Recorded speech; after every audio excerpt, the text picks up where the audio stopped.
Hey there, welcome. Today I have a demonstration for you, actually. So if you're listening to the audio, be sure to watch the video of this episode.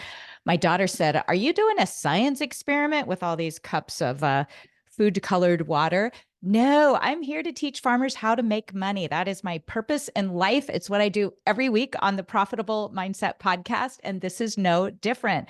So the biggest challenge I see farmers having, the thing that drives them out of business faster. And remember, the USDA statistic shows that 98% of farmers are out of business by year 5, 80% by year 2. When you do that, when you go out of business, you lose a ton of money that you can't get back. All that money you invested in your infrastructure, whatever, you're losing it. It's gone. So I want to prevent that for you. I want to help you fulfill your dream of having a farm. And that means you got to make some money. It's too expensive to just keep hemorrhaging money forever. You'll get tired of pumping money in from your day job over time and you'll give up. So let's get you making some money. What the problem I see is farmers start their farm and they diversify too quickly, or they just diversify, period. You can't diversify. It's ignorant to diversify at the start. And the reason we think we're supposed to diversify is we look at the really successful farmers who are selling all the things that maybe they're selling the pork, the chicken, the beef, the milk, the eggs. But what we forget to see is the really successful farmers who are diversified have been in business for years. And we forget that the way they got there is by focusing on the one thing. Or maybe they're a flower farmer and they're selling bulbs and tubers and flowers, and they have a farm stand and they're at markets and they're at wholesale and grocery stores and elsewhere. And they're really successful because they're diversified, but only after 10 years. All right. It takes years to be able to afford a diversified farm.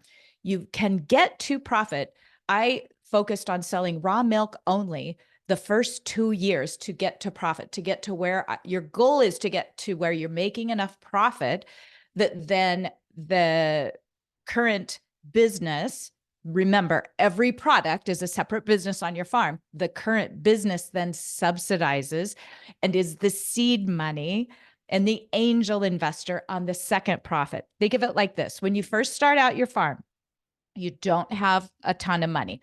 Or if you start with a ton of money, you are pumping a ton of money into your farm. So you've got to put your most valuable resource into your product. Your most valuable resource is your time and your focus, or your attention, your time and attention. So let's say this cup is your time and attention. This is all the time and attention you have. If you want to get to profit, you got to put this on one product. What happens if you don't is watch. See if I can do this without making a huge mess. Watch me take a little time and attention and put it here. I'm going to use an example of a client who showed up for coaching yesterday. She is raising chickens right here. She's raising pork. So that's where her time and attention is going, to the pork. She has goats. They graze. So we pour out a little more time and attention into the goat grazing business. And then they have a lot of classes and education and tours and agritourism events, more time and attention. Hiding this full cup over here for later. But look at this. She is so scattered. This is what's happening. All of the chicken, pork, goat grazing, classes and events get 20% of her time and focus, her most valuable resource. Not one of them will ever get to profit. And in the meantime, she's running ragged. She's running herself into the ground. This is where I see farmer after farmer. And the reason you do this is you think, well, I'm going to try all the things. Maybe this is one reason, and see which one takes off. But not one of them will take off when you're only giving it 20% of the resources. On the converse, any one of them will take off and be hugely successful when you give them all the resources. Okay? It doesn't matter. Let's put all the resources into the chickens. If you put all your most valuable resource, time and focus and attention into the chickens, you're going to make a ton of money on chickens. And guess what happens? The ton of money starts spilling over. So now you have more time and focus because you've got all this money to pay someone to take the chickens to the farmer's market. So then you can take this extra money, these extra resources, and now focus it on, say, the goat herding business. And you get all your time and resources focused on the goat herding business right here, is reflected by this full cup of blue water. And remember, this one over here is pumping money out. It's paying the employee a living wage to take the chickens to the farmer's market and sell them, and pay people to manage the chickens so you can get the goat business off the ground.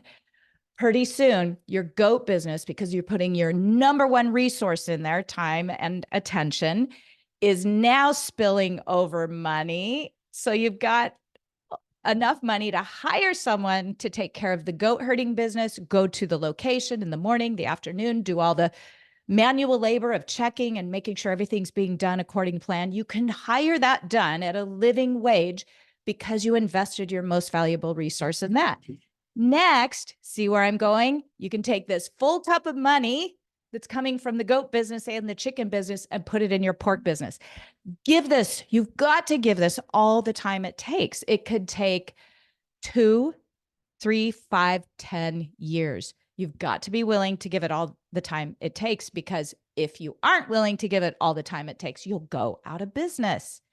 It's as simple as that. It's a formula. It's simple, but it's not easy, because when you look out into the world, you see everybody doing all the things, but guess what? They're going to be out of business in 2 years or less, most likely. 80% chance they'll be out of business, 98% chance they won't be here in 5 years. They will get tired of pumping money from their day job into their farm business, because they have scattered their number one resource so thinly. So please, you've heard me talk about this and address it on the podcast regularly. And if you've never heard this before, hopefully this demonstration, this visual will help you too. And the other part of this is why it can be so hard for farmers to dive in and let go of all the things, is you feel scared. You feel fear. You're not confident letting go. It's like you got to let go of the rope over here and swing over to grab this rope on the other side of the cliff, is sometimes how it feels. That's where coaching comes in. You got to do hard things, which means you need the support in your brain to give you the confidence, the courage, the security, and the certainty to make this decision. It is really easy to decide to focus on one product in your farm when you feel secure, certain, confident, there's no fear at all, and you are driven, motivated, and certain that it will be a success. That's all an inside job. Those are all things we coach on all the time, because you can know what to do, but the reason you're not doing it is that you haven't got your brain on board, your mindset. So be sure you are doing that work, either listening to the podcast and coaching yourself on it, or join 5X Your Farm Sales. By the way, registration opens up in April. I have a free training called Reinvent Your Marketing. We are going to review farmers marketing pieces that you can copy exactly the feedback I give them. That happens on April 22nd. And to sign up for that, go to charlottemsmith.com/marketing. I want to see you there. In the meantime, absorb this. Decide what things are you going to let go of on your farm, so you're focusing on one thing only, because any one thing will get to profit when you give it your most valuable resource, which is your time and focus. All right. Thanks for being here. I'll see you next time.